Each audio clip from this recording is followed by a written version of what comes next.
Gloves here. I'm wearing a hat, and today we're going to be going over S-Layer, the global controls. There are a couple global controls up here that are not usual global controls, so I think we should talk about these. So the first one is BPM mode. BPM mode simply changes the way S-Layer does time stretching, the way it does the pitch shifting of samples. So just so you know, if you're working with loops of different types, that is a very useful setting to know about. The next one is glide. Glide applies a glide. So I'm still in transpose mode, and as I go up notes, it goes do do do do do, like whatever. But let's say that we want to do a glide, like woo doo doo, you know, glide up. That was a terrible glide, but here's what it sounds like. So you see it's gliding up. Now, if we were not in transpose mode, so we switch between scenes, what would happen is this is a monophonic ensemble. So if you hit a note and then hit another note while holding down your first note, it will slide. Check it out.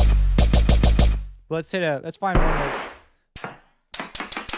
Oh, even in between scenes. I don't use this one very often because it's a kind of a weird setting to have on, but maybe you have some artistic endeavor and that is part of the secret. But I usually use it in transpose mode, a lot more straightforward. But as you see, it slides between the notes. Kind of a curious deal. Now we have velocity. Velocity just makes the instrument velocity sensitive. So if I turn it up 100%, it will take into account fully how hard I hit the key if you have something that transmits velocity information. So if I hit it really soft, or I have, for example, in the piano roll of FL, if I put a very low velocity, it will take that into account. If I have it so that it doesn't care at all, then I could hit it soft or hard. It always sounds the same. And if it's in the middle, it will, account for it that much. So it's just useful to tune your keyboard or MIDI gear. This is something I really appreciate having as a button. I don't know if you do, but sometimes the way my keyboard's interacting with the ensemble is not the way I want. And having this is a very fast and easy way. Next up, we have the random and trigger. We've already talked about these and know what they do, but a quick recap. Anything with an orange dot next to it will get randomized when you hit random. And if we go to the main, I believe it's just the samples, but we could do more. So random, random, random, random. If we hit the orange dot, it'll turn on everything that can be randomized. Ultra randomization. That's going to give you some pretty wild results. If you hit it again, it'll turn them all off. If you hit trigger, it'll play the sound you're currently on. So, that's the sound we wound up with. How interesting. Like, oh my. So using this particular method can kind of give you a lot of trash too. Like you'll get one or two samples that are really cool and the rest are just kind of like, what the heck? And finally, we could turn on this guy right here. It turns blue.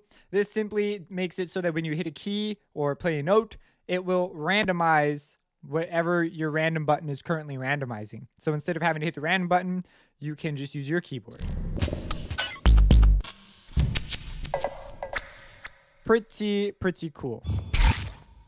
So, okay, cool. That's what those do. We're able to tune our ensemble. There we go. And we're also able to change the decay. This decay is a separate stage from the envelope decay. So we have an envelope decay.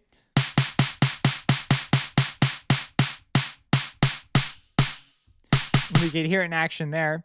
And then we also have a master decay. So after everything, it goes through this master decay. As you see, it shapes the master sound. Up next, we have auto. It's an on or off deal. And what it does is it changes the volume so that you don't clip. It's auto. And we also have a limiter. So this is a different approach. Instead of changing the volume, it lets you keep your volume and you just hit a ceiling. And that's it. So it's a limiter. And then you also have just a volume knob. And that's what's going on there. If you have any questions about these controls, let me know. Subscribe and have a blessed day.